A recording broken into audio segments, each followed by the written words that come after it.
이 코로나 이후 불확실성은 앞으로 우리가 맞이하게 될 미래에 대해서 가장 일반적인 표현이 된 것 같습니다. 개인이든 기업이든 정부든 모두가 앞으로 어떤 사회로 변화될지 예측하기 어려우며 불확실하다고 말하고 있습니다. 그래서인지 많은 젊은이들이 오늘의 노력이 내일의 결실로 이루어질 것이라 기대하지 않습니다. 그러다 보니 많은 젊은이들이 결혼을 포기하고 있고 출산도 포기하고 있습니다. 미래에 대해서 소망을 상실했기 때문입니다. 하지만 모세의 출생을 다루는 오늘의 본문의 역사적 배경은 오늘보다 더 불확실한 시대였습니다. 더 나아가 모세 자신은 태어나자마자 나일강에 던져져야 하는 운명이었습니다. 그리고 모세의 부모가 속했던 히브리 민족은 어쩌면 역사 속으로 사라져야 할 그러한 위기에 처한 그야말로 암흑의 시대였습니다. 모세가 태어나던 때에 이스라엘은 정말 고통과 절망으로 가득했습니다. 이스라엘의 번영을 두려워했던 이집트의 바로 왕은 어떻게 하면 히브리 민족의 숫자를 제한할 수 있을까 고민했고 그들의 영향력을 약화시키려고 노력했습니다. 이집트의 총리였던 요셉의 가족으로서 국빈 대접을 받았었는데 그것은 이제 옛말이 되었습니다. 이제 그들에게 남겨진 것은 흙 이기기, 벽돌 굽기, 각종 밭일 등 강도 높지만 값싼 노동력을 제공하는 것이었습니다. 더 나아가 바로 왕은 히브리 산파들로 하여금 새로 태어나는 남자들을 제거하도록 하였습니다. 이것은 자기의 손에는 피를 묻히지 않고서도 이스라엘을 효과적으로 제거할 수 있는 아주 강교한 계획이었습니다. 하지만 이 모든 계획과 노력들이 수포로 돌아가자 바로 왕은 공개적으로 이스라엘을 제거하려 합니다. 남자가 태어나면 무조건 나일강에 버리라는 칙령을 발표했던 것입니다. 이처럼 이스라엘을 제거하기 위해 바로 왕의 압박과 감교함이 최고조로 달하던 때 미래에 대한 소망은 사라지고 남은 것은 좌절과 절망뿐일 때 하나의 민족이 역사 속으로 사라져 버릴 위기에 처해 있을 때 모세는 태어났습니다. 태어나자마자 나일강에 던져져야 할 모세의 운명, 그리고 그를 바라보는 부모의 심정은 어떠했을까요? 모세의 엄마는 모세가 태어난 후 단 하루도 잠을 편히 잘 수가 없었습니다. 그녀는 모세의 생명을 언제라도 앗아갈 준비가 되어 있는 바로의 군대를 피하여 3개월 동안 일체 외출을 금지한 채 집안에서 숨어 있었습니다. 곤히 잠들어 있던 아기가 새벽에 갑작스럽게 울음을 터뜨리면 엄마는 한치의 망설임도 없이 반사적으로 일어나서 젖을 먹였습니다. 아기가 쉽게 잠들지 못하며 이유 없이 버틸 때가 많습니다. 그럴 때면 그녀의 마음은 타들어갑니다. 혹여나 창밖으로 군인들의 발걸음 소리가 들려올 때는 이 터질 듯한 이 심장 소리를 감추기 위해서라도 이불을 덮어쓰고 숨막히며 숨어 있어야 했습니다.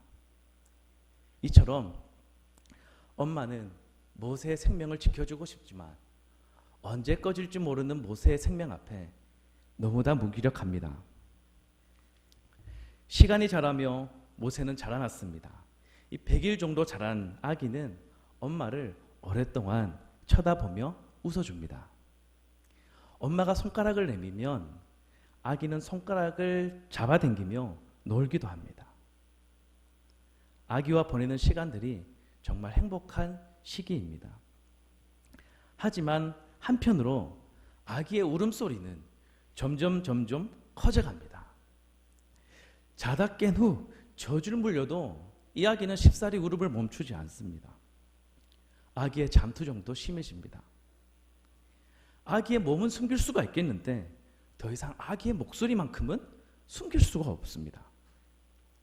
이 아기의 생명을 지켜줄 수 없는 미안함과 좌절감에 그녀는 하염없이 눈물만을 흘렸을 것 같습니다.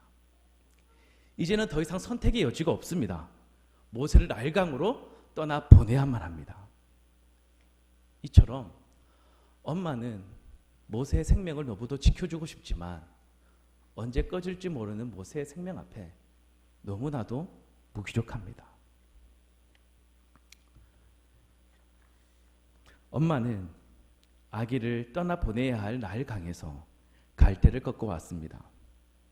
그리고 그곳으로 상자를 만들기 시작합니다.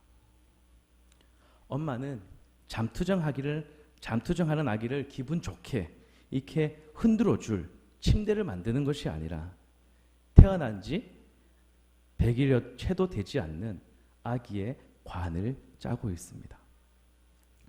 엄마는 갈대로 엮은 상자에 물이 새어들지 않도록 역청과 나무신을 바릅니다. 하지만 이 갈대 상자를 채우는 것은 나일의 강이 아니라 엄마의 뺨에서 하염없이 흘러내리는 눈물입니다. 더 이상 해줄 수 있는 것이 없습니다. 엄마가 해줄 수 있는 것은 거기까지입니다. 이처럼 엄마는 모세의 생명을 지켜주고 싶지만 언제 꺼질지 모르는 모세의 생명 앞에 너무도 무기력합니다. 모세가 처음으로 집 밖을 나섰습니다. 그날은 엄마와 소풍 가는 즐거운 날이 아니었습니다. 처음으로 집 밖에서 신선한 공기를 마셨던 그날은 차가운 나일강에 띄워져 엄마와 생이별을 해야 하는 날이었습니다. 내리쬐는 이집트의 뜨거운 햇볕에도 불구하고 나일강으로 향하는 엄마의 다리는 혹한의 추위를 만난 듯 심하게 후들거립니다. 만약 그녀와 동행했던 미리암이 아니었더라면 엄마는 진작 주저앉아 버렸을 것 같습니다. 이집트의 하늘은 구름 한 점 없이 푸르른데 엄마의 눈에서는 하늘이 뚫린 듯 폭포수처럼 눈물만 흘러내립니다. 이처럼 엄마는 모세의 생명을 너무도 지켜주고 싶지만 언제 꺼질지 모르는 모세의 생명 앞에 너무나 무기력한 존재입니다. 그럼에도 불구하고 그녀는 아기의 생명을 지켜줄 수 없다는 미안함과 좌절감에 무릎 꿇지 않았습니다. 모든 남자아이는 나일강에 던져버리라는 바로의 명령이 있었던 후 이스라엘 진영에서는 많은 남자아이들이 나일강에 던져졌을 것입니다. 하지만 모세의 어머니는 그러지 않았습니다. 엄마의 자궁을 빠져나온 아기와 처음 눈이 마주치던 그 순간 엄마는 모세에게서 특별한 무언가를 느낍니다. 성경은 그 느낌을 잘생긴으로 표현하고 있습니다. 이 잘생겼다는 표현은 창세기 1장에서 7번 등장합니다. 하나님은 자신이 창조하신 피조 세계와 피조물들을 보시면서 좋아하셨습니다. 여기서 좋았더라와 오늘 본문의 잘생기는 같은 단어입니다. 즉 하나님께서 자신의 피조물들을 보시며 기뻐하고 좋아하셨던 것처럼 모세의 엄마는 그 모세를 보며 그렇게 기뻐하고 좋았던 것입니다. 그 당시 많은 엄마들은 자신이 낳은 아기를 슬픔과 남자아이라는 사실을 알았을 때 어쩌면 정말 슬퍼했을 고 좌절했을 수도 있습니다. 이 질그릇 조각으로 자신의 욕창을 이렇게 긁어내고 있는 욥을 보며 하나님을 저주하고 죽으라고 얘기했던 이 욥의 아내처럼 하나님을 향해 그리고 나일강에 자신의 아기를 던져야만 하는 이 자신에 대한 원망 때문에 그렇게 슬퍼하며 절망감에 빠진 엄마들이 많았을 것입니다. 하지만 성경은 모세의 엄마가 슬픔과 좌절에 빠졌던 것이 아니라 오히려 기뻐했다고 기록합니다. 그리고 그 기쁨과 즐거움으로 인해서 그녀는 아기를 나일강에 던지는 것이 아니라 집에서 숨겨 키우게 하였습니다. 하지만 더 이상 집에서 키울 수 없다, 이 사실을 깨닫게 되는 데까지는 3개월이면 충분했습니다. 결국 엄마는 모세를 나일강에 띄우기로 결심합니다. 대신 그녀는 아기를 나일강에다가 던지는 것이 아니라 상자를 만들고 그곳에 아기를 넣어서 띄우기로 합니다. 그녀는 갈대 상자를 만들며 세심한 주의를 기울였습니다. 물이 새어들지 않도록 역청을 칠하고 나무진을 칠했습니다. 상자, 역청, 어디서 많이 들어본 단어입니다. 이 단어는 우리가 너무나도 잘 알고 있는 노아의 이야기 속에 등장합니다. 방주, 상자, 이것 또한 같은 단어입니다.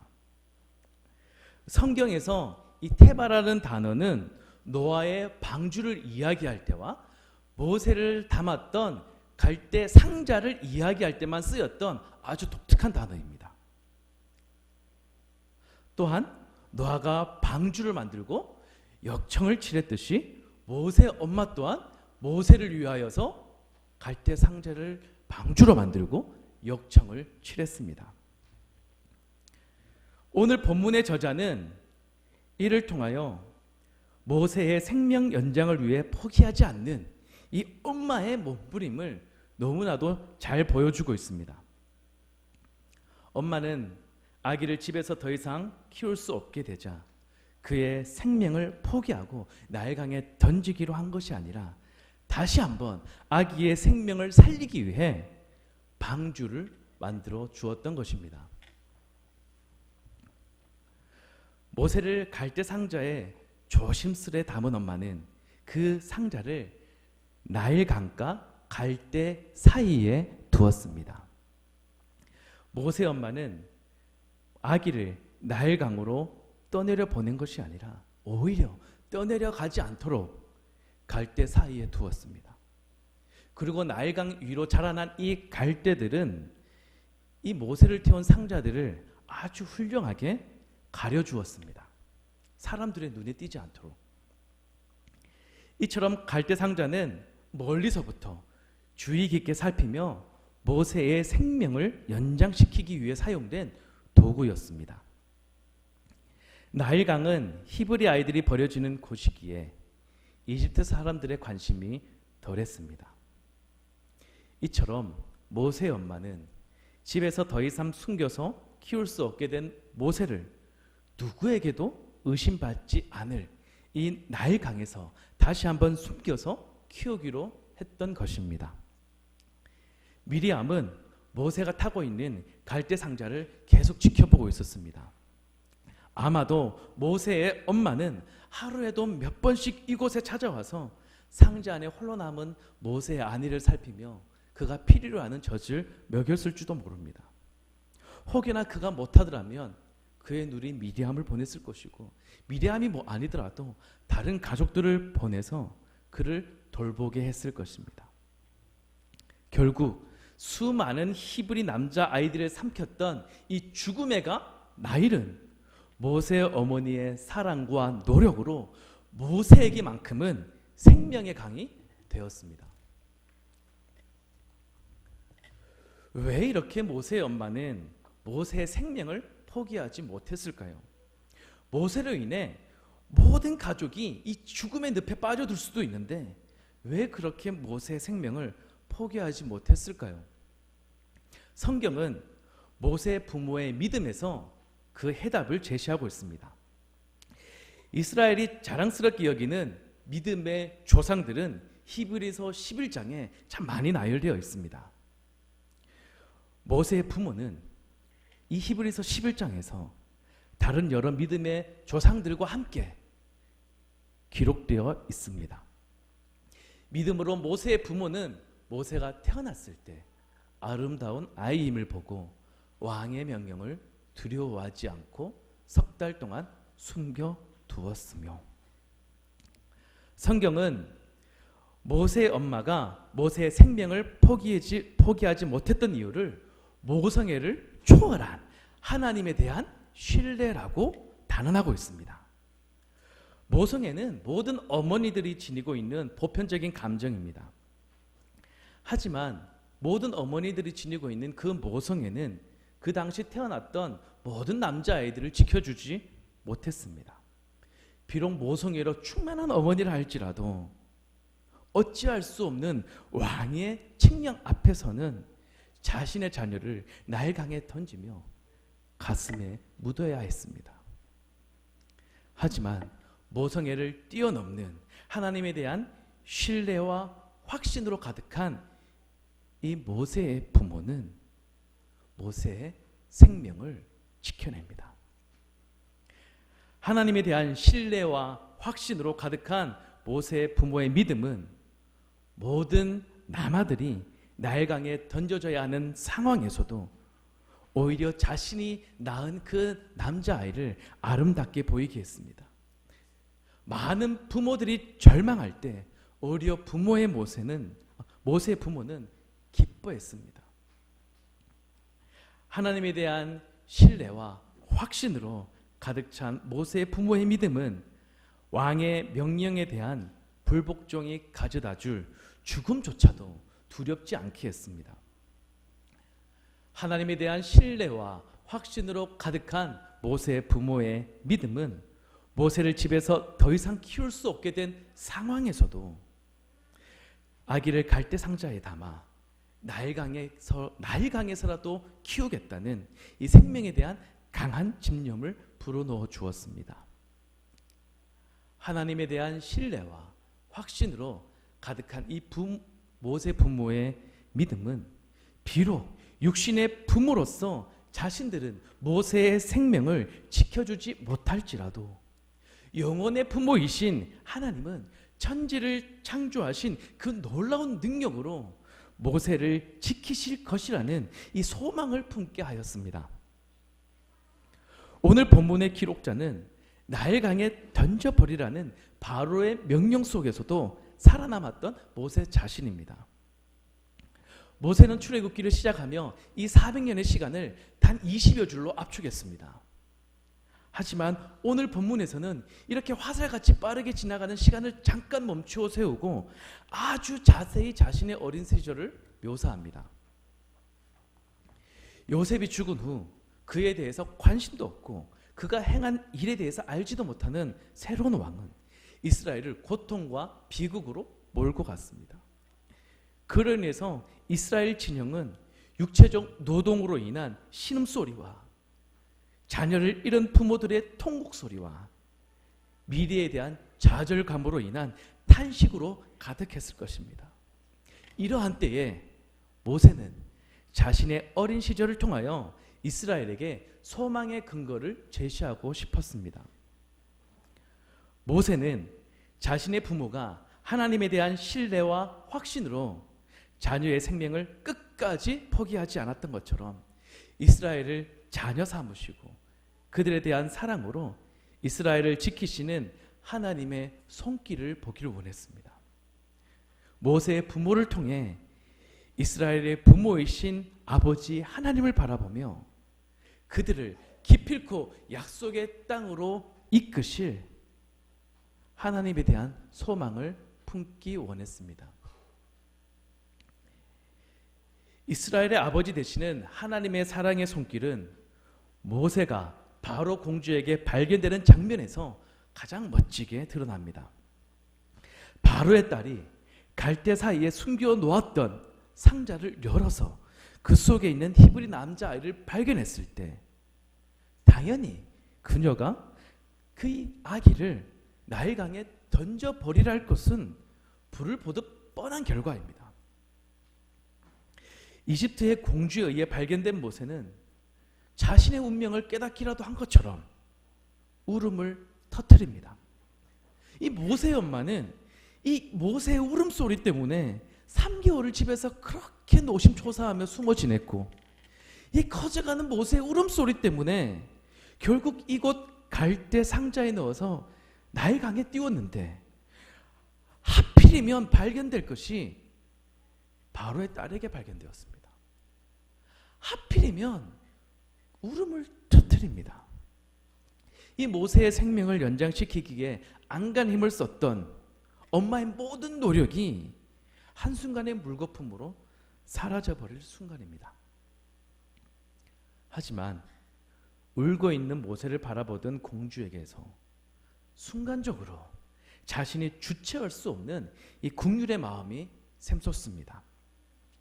히브리 나마를 죽이려는 칙령을 내린 분이 자신의 아버지임에도 이 공주는 히브리 나마를 살려줍니다.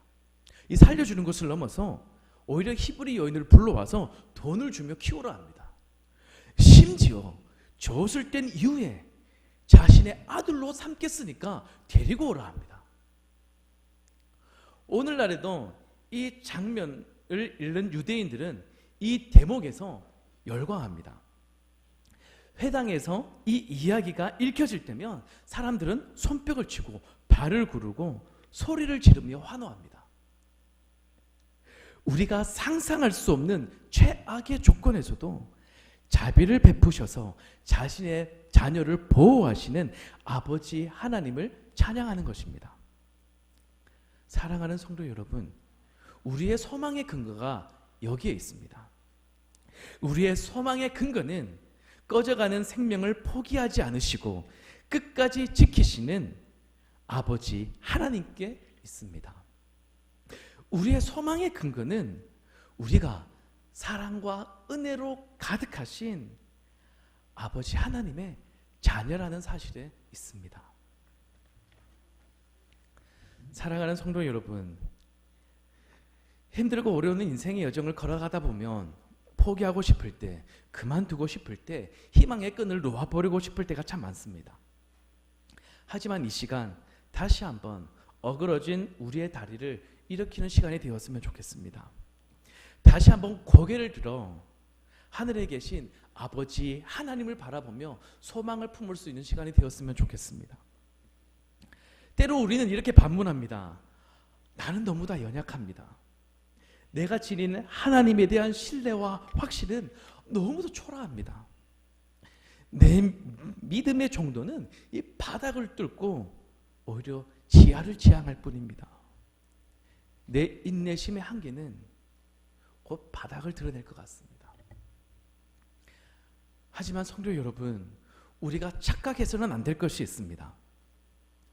예수 그리스도를 주로 고백하는 성도들의 믿음과 인내는 우리의 능력에 있지 않습니다. 성도들의 믿음과 인내는 자신의 우월한 영적 능력을 근거로 하지 않습니다.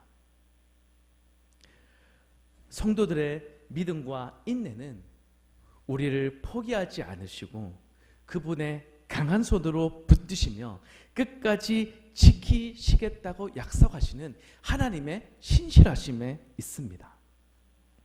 성도들이 인내하며 끝까지 믿을 수 있는 이유는 오직 아버지 되신 하나님이 그 변함없는 사랑으로 우리가 끝까지 인내할 수 있는 은혜와 믿음을 불어 넣어주시기 때문입니다. 오늘 본문에서도 출애굽기 1장에서처럼 여전히 하나님의 모습이 보이지 않습니다. 그렇다고 해서 그 누구도 하나님의 손길을 부인할 수 없습니다. 이처럼 우리 삶에서 하나님의 눈이 내게서 벗어나거나 하나님의 주의가 다른 곳으로 향하는 순간은 결코 없습니다. 따라서 우리를 향한 하나님의 돌보심이 멈추는 순간은 결코 없습니다. 세상이 어두워질수록, 세상이 험악해질수록, 우리 안에서 불안과 두려움이 커져갈수록 우리는 모세의 엄마가 그러했던 것처럼 아버지 되시는 하나님을 바라보아야 합니다.